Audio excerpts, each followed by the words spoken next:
I'm shot in my feet, my fingers, anywhere you can get a vein, literally anywhere. These don't even really look that bad anymore because I haven't messed with them in so long because I blew out my veins. To me, it's just, I mean, it's euphoric. Like, nothing can bother me. Like, there's nothing you could say to upset me or, like, get under my skin because I just don't care. Like, when you're high, it's your world. Everybody else is just living in it.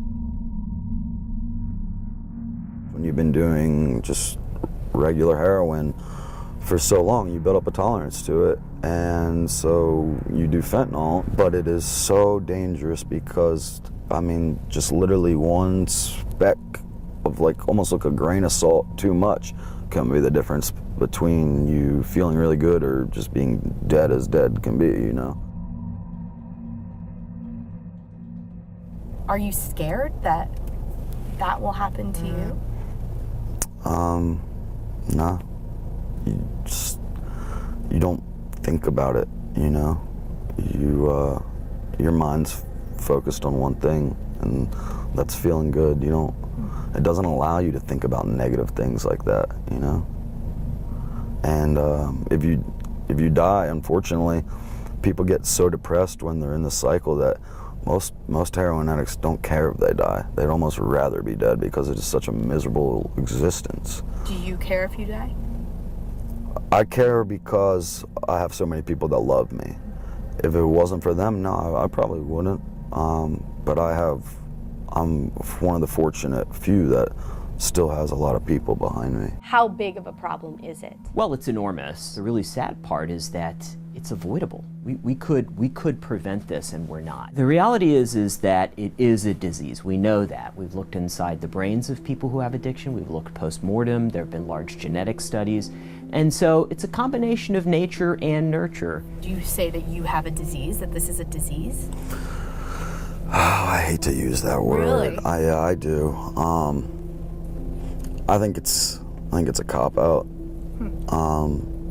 Obviously, my brain there's something about addicts' brains that are wired differently. We definitely have a problem, but I don't, it's hard for me to say that my heroin addiction is comparable to, for instance, my friend's mom that just passed from cancer. So when the mom EMTs, out there is watching this and saying, this can't be my son. It absolutely could be.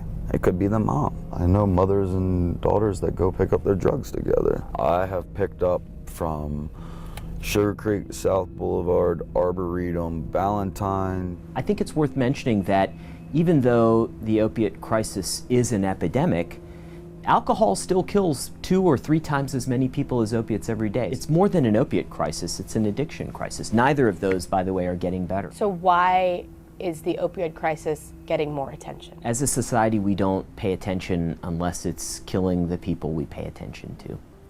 And so when heroin addiction moved from an African-American problem predominantly to killing young, white, suburban people, that's when the media began to pay more attention. If the question is, have you ever wanted to stop? Yes. So I guess, yeah, like, to better answer your question is, no, I can't stop. Yes, I want to. You do want to? Yeah. Do you think you ever will? Absolutely, if I live long enough. People are dying from it, they're like, well, man, that means it's some good stuff. Do you consider yourself lucky? Yeah, I'm definitely one of the ones who made it.